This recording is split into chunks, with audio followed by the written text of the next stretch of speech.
What's up, Kings and Waspinators? This is Joshua coming to you with another video. And tonight, I'm going to talk a bit about Geeks and Gamers.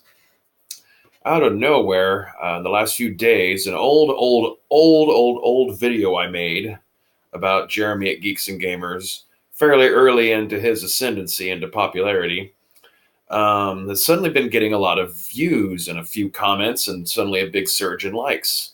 And kind of looking into it a little bit, I guess it must be in part fallout from the whole thing he had go on with Pensacon, which I'm not going to say I'm terribly familiar with, so I'm not going to comment one way or the other directly on that subject. But I felt since there seems to be interest, might as well capitalize on a little bit and voice a few of my reflections on not just Geeks and Gamers, but the whole wing of the fandom that they represent, the quote-unquote toxic fans. The ringleaders, the ones with YouTube channels or blogs or various outlets to get out their opinions, are not wrong about a lot of the issues that they take with these various properties, such as Star Wars and Star Trek and Doctor Who, and the list is ever growing in terms of their complaints about sometimes the shoddy writing, over-reliance on certain tropes, and in particular, production staff and actors, actresses, the people behind the scenes in some form or another, taking obvious, very strong and strident political stances at the cost of alienating large portions of their potential audience base. And in some cases, making kind of ham-fisted attempts to try to force these ideas and ideals into the screenplays that they're writing for both shows and films. These are all true to a degree. However, on the other end of this, I know from personal conversations with people I know IRL, younger folk, millennials, the target audience, let's say, for fun's sake, let's bring up Star Trek. It's the subject I've had quite a few arguments with. See, I'm several of you watching this probably know, but some others who might be coming across this channel might not know this. But I'm only like a few degrees of Kevin Bacon separated from Geeks and Gamers. For a little while, I was trying to be a fly in the ointment for a channel, a very small channel with only a few thousand followers that has had Mega Random on his cast, and Mega Random has obviously been on Geeks and Gamers and World Class Bullshitters and Ethan Van Sciver's podcasts before. So I'm not that far removed, I guess, in terms of degrees of separation. But I'm just a rinky-dink little 70-person channel, and I'm not really a member of this fan uprising. I see a lot of your points, but on the opposite side of the spectrum, like I say, I know some younger folk who've also been getting into shit. For one thing, Star Trek, and one girl in particular was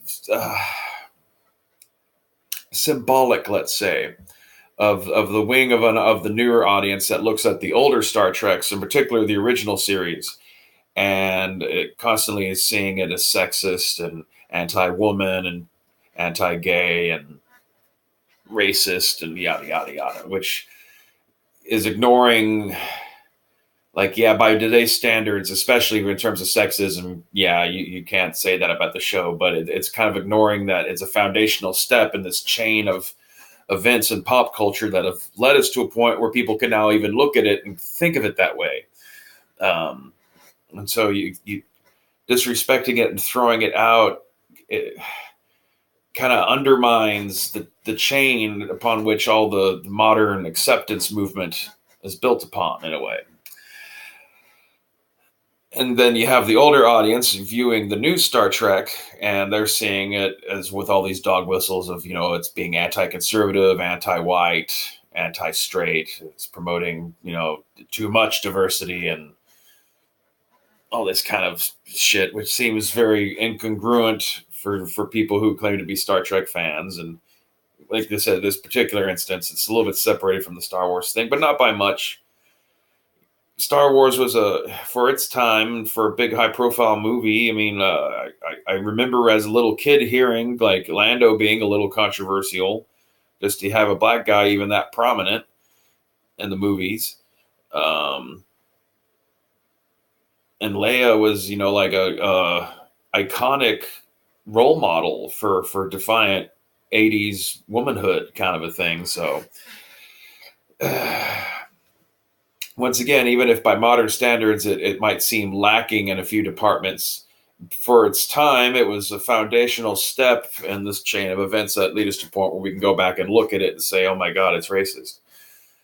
Same thing with the prequels. There's this weird thing of people constantly, like, oh, the prequels are kind of racist because the vague stereotypes of other human cultures that some of the aliens are patterned around. And well, as human beings with no actual aliens to go off of, when we're trying to invent what an alien language's accent might sound like, it's probably going to be patterned on something that vaguely sounds like an actual other language group's accent would sound like when spoken in English.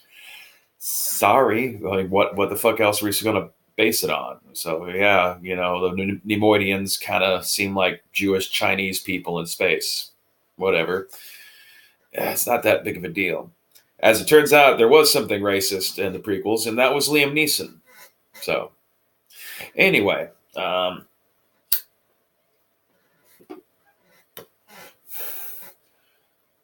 both sides are constantly listening for dog whistles. Is the ultimate problem, and there's a large core of people in the middle who are kind of a mixture of different things that bring them into the middle. There's not a homogenous center here, but some of them are just dumb casual fans who just don't even hear this shit. And then there's people who are smart and do catch up on the implied messages that are being put in the various media they're consuming. But for one reason or another, they allow themselves to overcome it and digest it for what it is, but don't take it as necessarily some defiant thing that's trying to restructure how they think and regard the universe. It's every visual thing that you take in that's a story. It's up to you whether or not you want to adopt anything from it. It's not forcing you to do anything. You're just experiencing it. You can watch Clockwork Orange and not go out and rape someone with a gigantic porcelain penis. It's possible. It's very possible to do that. So,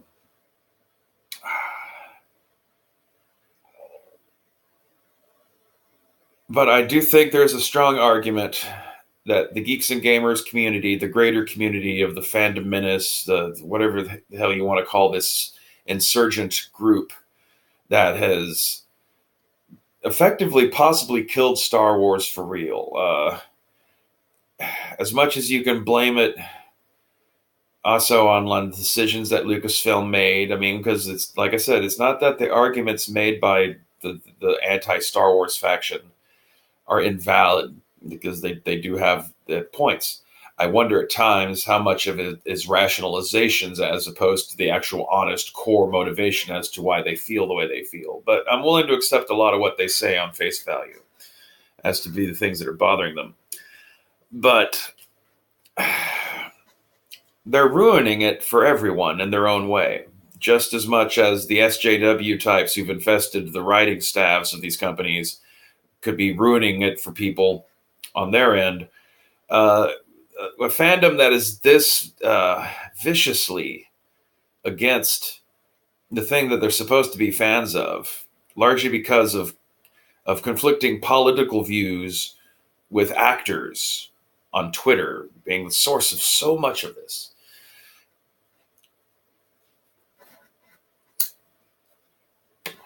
It's like, are y'all blind to the fact that you're going to like kill this franchise that you love? It's not just like the boycotts being successful.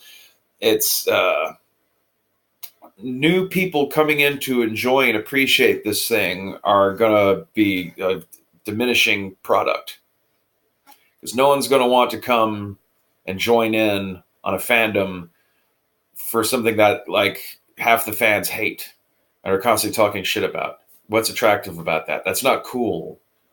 There's no reason to get into it. In fact, it like seems like the only like real growth amongst fans seems to be like from the younger generation are the people like leaping into just tearing it down, even though they're not really like part of the community. Their introduction to Star Wars is hating Star Wars. They're more familiar with Mr. Plinkett's Star Wars reviews than they are with actually watching the movies. Kind of a crowd. They are out there. I'm not saying it's everyone, but it's a growing thing. And in the long term, its legacy is going to be that of just shit. And there's going to be a point where they're not going to want to try to reboot it and bring it back or continue it in any way. And the last taste of it in people's mouths is going to be bad. And that first 30 years that Star Wars was around, where we all had this idea that these stories were going to carry with us for like centuries to come and that people would still be telling their children about it. And even if there was an apocalyptic event, it'll just become the new mythology that we base, the next era's great religions upon and shit, that's not going to happen now. Star Wars as a like burgeoning quasi religion of people like claiming to actually like, believe in the Force and like, want to have Jedi weddings and all that kind of stuff. That's all going to die. That's basically dead now. I don't really see that there's really any way to talk anyone down off this ledge, but as it ties in with Star Trek, because this tendency in the fandom is spreading across all the various properties that aren't behaving in just the right way.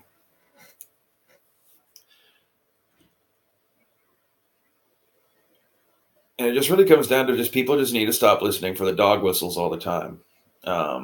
They're there. Everything written that's fictional, or even like people's accounts of stuff that happened to them or that they witnessed or have pieced together from evidence and talking to other people and stuff in terms of like, biographies and whatnot.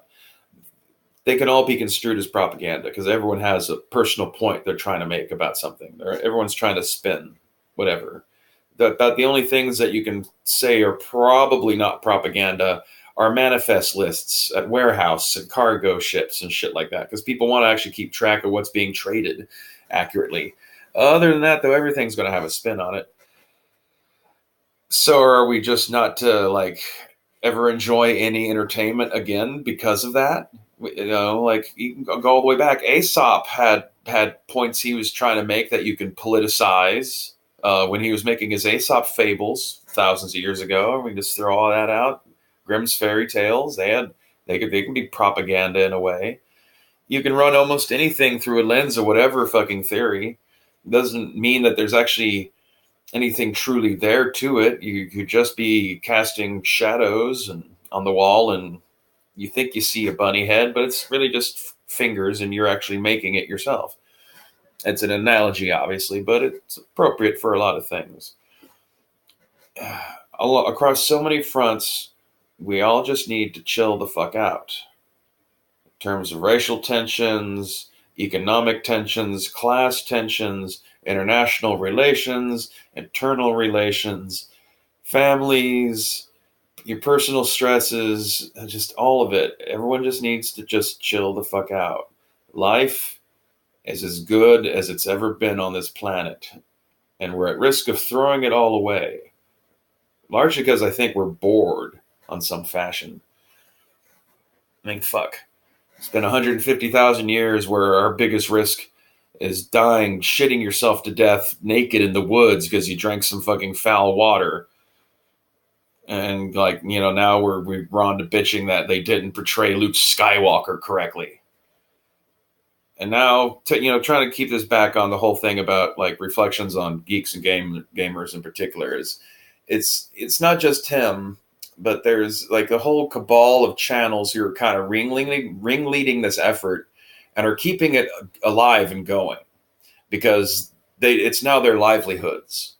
They make money and they're growing their popularity by keeping this campaign of agitation going on.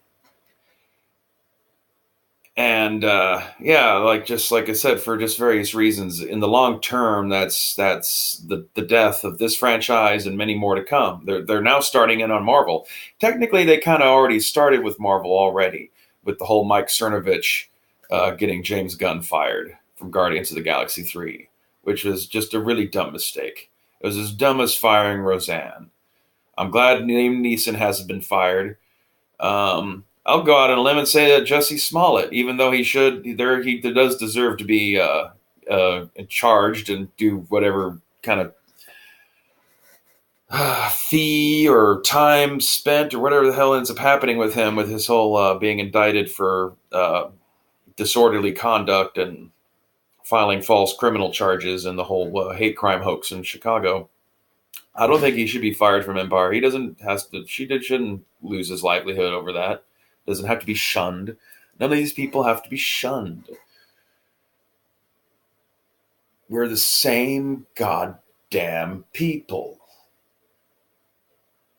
We're arguing over nonsense. We're arguing over marginal differences in tax rates and just making things up whole cloth.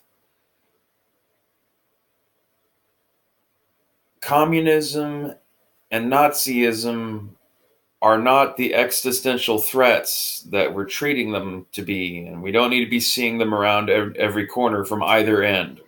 Both ends of the spectrum are ruining shit for all of us in the middle who just want to enjoy some fucking stories. And if they make us think about something in a different way, so the fuck what? Either we'll accept it and honestly start thinking about something, maybe expand our point of view, or we'll ignore it and dismiss it, or not even notice it in the fucking first place. You're cynically keeping everyone like tense and angry just so you can make a living off Patreon donations and super chats and shit like that. And at some point, I have to like ask the question. I know I'm hardly the first one to express like most of the things I'm saying. You know, that's one another flaw with making YouTube videos is it seems kind of arbitrary in a way as to who ends up being the popular ones and who ends up being not, because a lot of people are just saying the same fucking shit. So anyway, I've been away for a while. I just got sick and tired of fucking being the liberal troll of that one channel's fucking audience and putting up with their bullshit. And none of them really took the bait properly for my big, gigantic manufactured flame out. There's no point in trying to explain some of my sense of fucking meta ironic humor because it's really just for me. So fine, fuck it. As long as I make myself laugh, what do I care? But just sad. I guess I'm gonna try to just get back on the YouTube bicycle and keep writing again. Probably gonna be doing more political content. I got some more stuff I want to do about Andrew Yang coming. I'm thinking of doing a series I want to call Film Virgin, where I get some of my younger coworkers to come over. I'll show them a classic movie that they haven't seen, and then I'll interview them right after watching it for YouTube and just kind of see how it goes, get their thoughts and opinions, get fresh young eyes on stuff that, you know, us older audience members have had with us all these years and are all excited to get to show some young kid for the first time. And are they going to see it the same way we see it? Will we see it? Will I see it the same way I used to see it? Kind of a thing also too. So, you know, because sometimes things change as you get older and have a slightly different perspective on stuff. So, and I'm thinking of doing some kind of amateur anthropology kind of videos, kind of as starting off with how the Genome Project kind of forces us to need to make a slight adjustment to the anthropological model of like what the major human races are, because it's close but not quite right.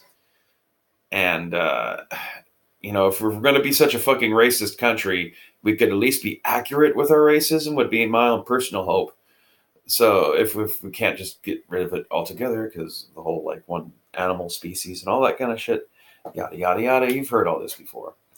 and use that as a kickoff to frame a setup for like a series where I try to paint a broad stroke, global, incorporated history of humankind that stretches back a very long distance. So, the kind of thing where you're trying to look at the biggest, broadest picture of what the fuck we have going on as a species, and not like looking in necessarily on a year by year, blow by blow kind of look at things. Not focusing in on one century, but focusing in on 10,000 centuries kind of shit.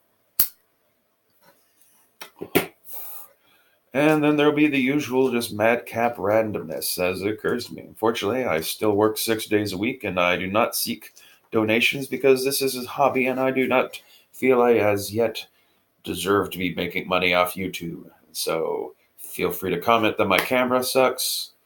Very observant. Has absolutely no bearing on anything that I've said. And hit like and subscribe and ring the bell and share and all that kind of shit because I'm obviously really excited. I'm just raring to go and get back into the game. I have a lava lamp now.